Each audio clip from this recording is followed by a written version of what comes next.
think for Scranton, the issue is that they're going to have to get some better looks at the basket. They're rushing things a little bit on the offensive end.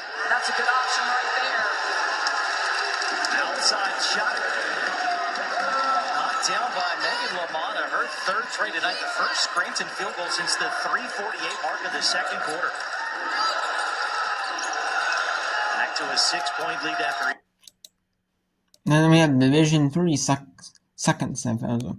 Scranton over 34-20 over New York University. Two undefeated teams.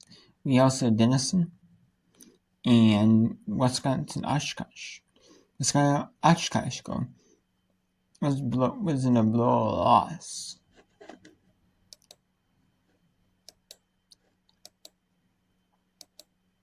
In the A-Sun, she is just 1 of 4. Yeah, you mentioned it though. Falling away from the basket, it's just not a great shot that you want for any shooter, especially from three-point land.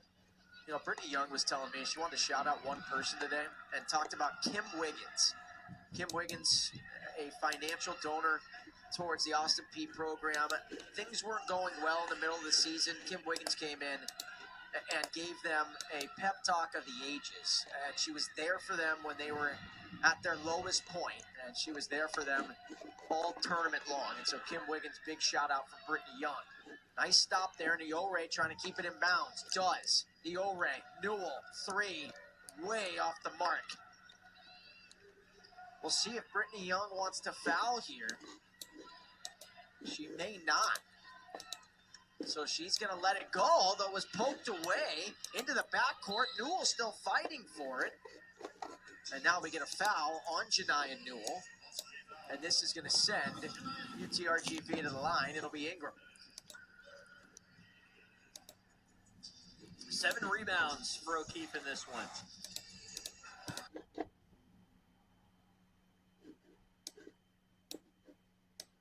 And tomorrow there's a couple more games in the women's NIT, if you don't know. Morehead State Radford and Stetson International at 7 Eastern.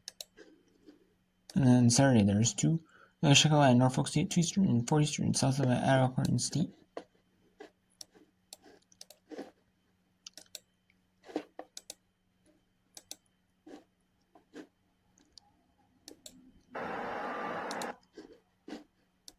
But her effort on the talented Niawo. Niawo 3. And we saw Troy take advantage. Go to the quarterfinals, might go in for a little bit then, but a lot of fluids. You need to get a lot of fluids in with the not feeling well. And I got to imagine Lane Lord is thinking, whatever they do, get everyone to a bed, get them some soup, and make sure they get some rest. We talked about it. Hydration. They have not been feeling well. Hydration to this game. Final 20 seconds. And the Vaqueros are going to meet the Governors. They're going to have a party in the Valley tonight. Perkins gets bumped again, and Ingram picks up the foul. So with 15 and a half seconds left. And I think Lane Lord is trying to tell him, hey, don't foul. Even if you let them score here in this spot, it doesn't matter. They're up 12. Lane Lord, a guy everyone loves in the athletic department. He's waited for this moment. I know he wishes it was in the NCAA tournament instead of the NIT, but it's just got to feel so good. And once again, Lane Lord trying to say, please don't foul. 11 and a half seconds left. But his 8th season in the Valley, the biggest in program history. No team coming into this year had ever won 20 times. His 2026 team did, as you see Janine Brandsma checking in.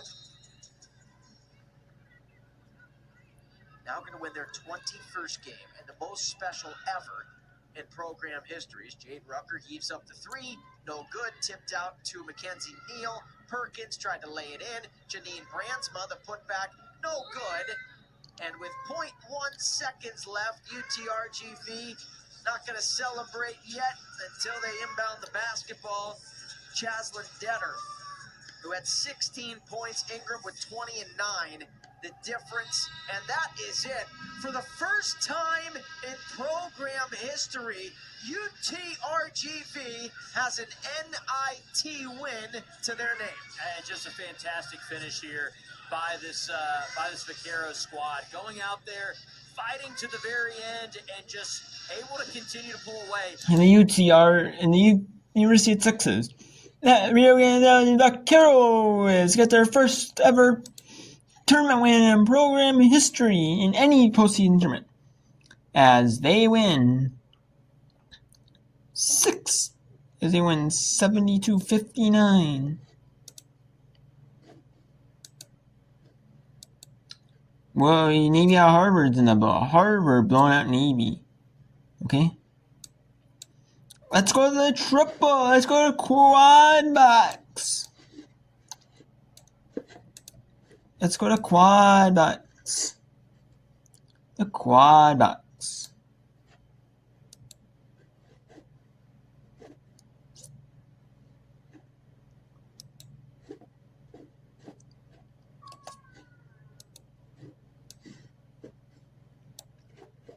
We got Merrimack and NJT bomb top left. Right. Sinha and Missouri WAT. NJT Merrimack gets WNT first round. George Quinnipiac, George Mason WBIT first round. Bottom left. Bottom right. UBC at Ohio.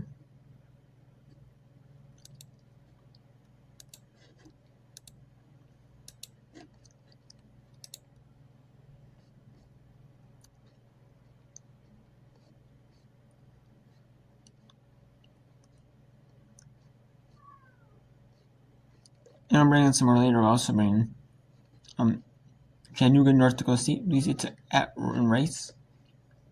McNeese, Texas A&M. I'm bringing that as a they're all halftime games. Well, we down only 3 then. So I have Ryan. Be 6 total. 7 if you bring in Northern Colorado Air Force.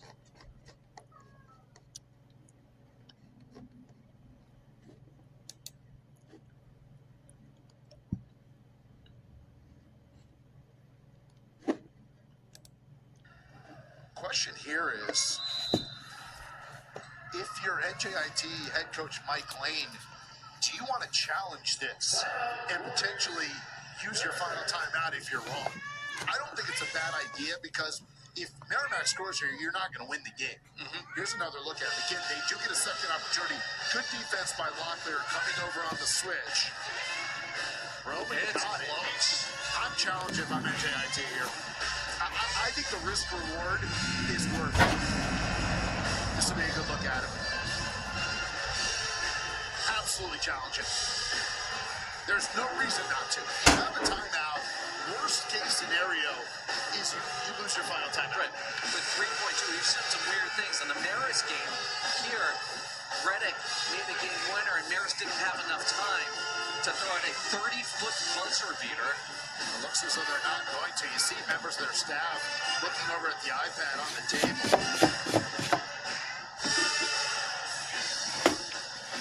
Coach Lane speaking with the official. Now he does give the universal sign for challenge the call, and I think this is the right decision by Coach Lane. We'll take another look at it here. Now Roman gets the miss. The question is after she got away from Harris. Now met by Walton, and before she went out of bounds, a foul called on Kennedy Harris. Both teams are in the bonus. And a couple of huge free throws coming up for Jackie Grisdale, who on the season is an 89% free throw shooter tonight. She is 1 of 2. Remember, she missed just her 6th one of the year earlier, and she makes the first. Makes it a 2-possession game. She doesn't even dribble, Steve. Now, most people take a dribble with the foul line. She just catches the ball and shoots it. Grisdale with 19 points. She had a very tough last couple of games of the MAC tournament, scoring 5 points in each against Iona and Manhattan. And also against Fairfield had 5 points. She had 12 against Manhattan. However, tonight has exploded for 19 points, to lead all Bobcat scorers on 6 of 11 from the floor. 4 3-pointers, 2 of those came early in the first half and 2 in the second half, and 3 of 4 now from the free throw line. You know, both teams played, obviously, conference opponents in their championship who they had played before and who are very familiar with their best players and how to guard them and how to play them. And that's one of the great things about coming into postseason play. You're most likely playing an opponent you haven't seen before. And it just kind of gives everybody a little room to show who they are. Bobcats trying to hang on for a win in the first ever meeting between these two programs. Harris to inbound. The Patriots are going to have to work quickly. Kennedy Harris, high arcing three, and she misses it. There's Walton spiraling under the basket. It goes out of bounds to Quinnipiac. It was a good play. Mason got the shot they wanted. Kennedy Harris coming off that fade. Off the inbound, Grisdale scampers away from Kennedy Harris, and the foul by Walton, but that is going to come too late for George Mason with under 3 seconds remaining here tonight. The Patriots fell behind at one point in time by 15 points. Battled back to make it a 2-point game, but the Quinnipiac Bobcats, give them credit, they battled all the way to the end and were able to find a spark here in the fourth quarter. They did. Quinnipiac, I think, was determined to find a way to win. George Mason had dug a really deep hole and had to expend so much energy getting back in the game. And Kelly Harper and Missouri get a WBIT win.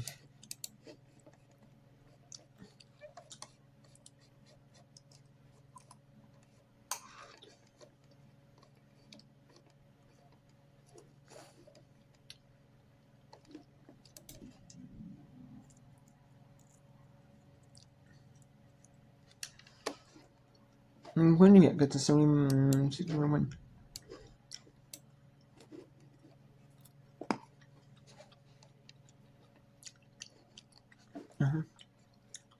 And they got the win.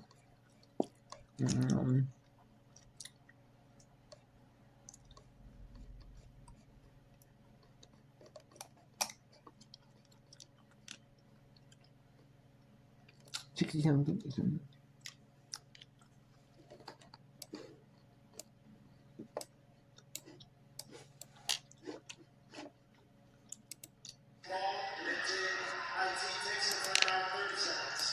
There is the official ruling. So interesting, NJIT got the timeout back because their challenge was correct. And now Coach Lane has used his final 30-second timeout to diagram how they want to get this ball in bounds. And also, It's going to be a blowout. Can't take a timeout if that's St. John's 74-26. Harvard up 76-40 on Navy. So Harvard's going to advance in the WIT. So is that Miami. So is Columbia. Missouri is as well. We're doing in North Dakota State. Chattanooga, North Dakota State. Louisiana Tech, Rice. Neat, Texas A&M. makes the quick foul. Just 0.9 taken off the clock. It's a very good job by Coach Lane managing the situation late. Kelly Brown did nothing wrong, so it's no indictment of her whatsoever. But I thought Coach Lane, I thought it was the right decision. He used that Merrimack timeout to think about, do I want to challenge this? He elected to do so. Then he uses the 30 so that he can get the ball in bounds. And it's one of those what-if questions. If Coach Morrow doesn't call time, does he challenge it? Agreed. First free throw by Thuniga, up and good. 19 points to lead all scores. I think about missing this. I think you can make the case both ways here. Obviously, make worst case scenario, a 3 ties it. I think you take the points whenever you can. Well, now you get the chance. It's going to be a 3 regardless. Roman, Maybe ahead of the pack. Wow. Shishkina couldn't track it down. It was tipped by NGIT.